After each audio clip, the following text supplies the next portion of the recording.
The best thing working at Youngstown is I love to see the final outcome of what it looks like, and people moving in and the smiles on people's face and how happy they are with the project and with the units. And I think that's my best part, is seeing the final outcome. Great. Finishing framing ahead of schedule. I'd say so.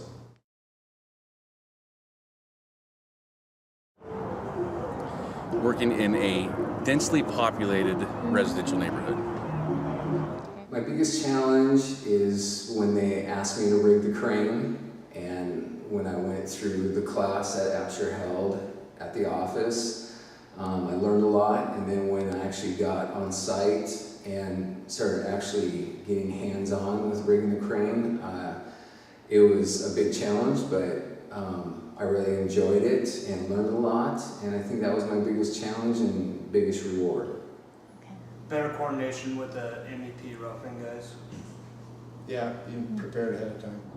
The biggest challenge I saw on this project was exceeding the expectation of our repeat client in PNC and establishing a new relationship with Legacy Residential.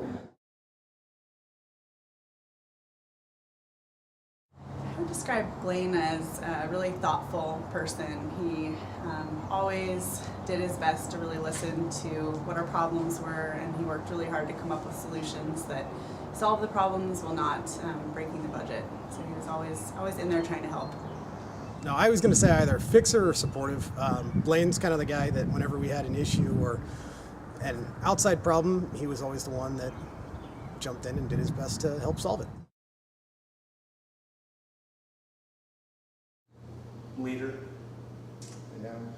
What I've seen in the last few years working for Dennis is wise, and another word is understanding. I'd have to say growth, in all reality.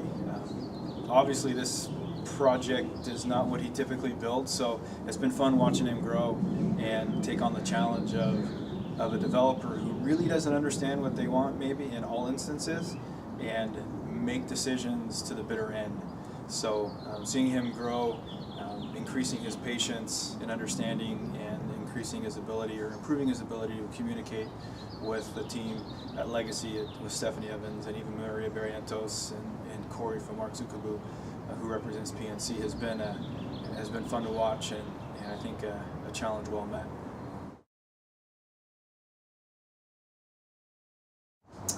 I would upgrade all the light fixtures in the project, and I would have done quartz countertops in the bathrooms. Twofold. I said the first one I would probably try and do is change floor-to-floor heights, maybe get a little bit extra space. Didn't want to dig into the ground on this one. That thinned things up, and probably on a finished side, either lights or countertops in the bathrooms, change them to rock. I think what I'll take from this project is really the importance of communication and coordination. Really getting everyone around a table and talking through problems and making sure that all of the right people are at those meetings, so that there aren't surprises later. I think learning early how to communicate with all the different groups and all the different subs and everything is the quickest thing I would learn how to do.